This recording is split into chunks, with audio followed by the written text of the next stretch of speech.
காவல்துறையில் இருக்கிற நண்பர்கள் கூட RSS ஊடுருவி RSS சேவம் செய்யக்கூடிய கேவலமான வேலையை செய்து கொண்டிருக்கிறார்கள்.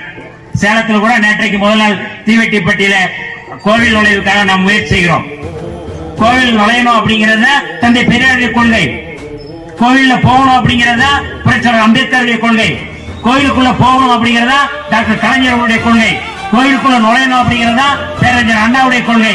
ஆனா இந்த கொள்கைகளை உருவாக்கி கொண்டு இந்த ஆட்சி நடந்து கொண்டு இருக்கும் பொழுது தீவெட்டிப்பட்டியில் தலித்துகள் உள்ள நுழைந்தா அடிச்சு நடக்கிறான்.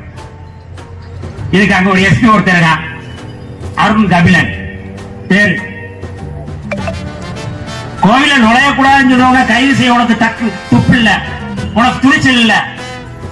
ஆனா தலித்துகள் உள்ள நுழைஞ்சா அவங்கள வீடு போகுது நீ அடிக்கிற. திருப்பி அடிக்கிறதுக்கு எவ்வளவு நேரம் ஆகும்? நாங்க ஆனால் நாங்கள் இன்றைக்கு எங்களுக்கு பகை சக்தியா இருக்கக்கூடிய பாரதிய ஜனதா RSS சன்பரிவார கும்பலை எதிர்க்கக்கூடிய இடத்துல இருக்கின்றோம். அவங்களே எதிர்க்கிறோம், நீ ஏமாத்துறோம் அப்படிங்கிற இடத்துல தான் நாங்க இருக்கிறோம். தமிழ்நாட்டை பாதுகாக்க வேண்டும், இந்தியாவுடைய அரசியலமைப்பு சட்டத்தை பாதுகாக்க வேண்டும், இந்தியாவுடைய தேசிய இனங்களை பாதுகாக்க வேண்டும், தேசிய இனங்களுக்குள்ள ஐக்கியத்தை உருவாக்க வேண்டும் என்று எங்களுடைய தலைவர் எழுச்சி தமிழர் அவர்கள் ஒவ்வொரு நாளும் அவர் போராடி கொண்டிருக்கிறார்கள். ஆனால் நாங்கள் இன்னும் கோயிலுக்குள்ள நுழைவதற்கு போராடி கொண்டிருக்கின்றோம். ஜனநாயக சக்திகளே, தோழர்களே, உறவுகளே, இந்த சமத்துவம் அழித்துவிட்டு சமத்துவத்துக்காக நாம் போராட வேண்டிய தேவை இருக்கின்றது.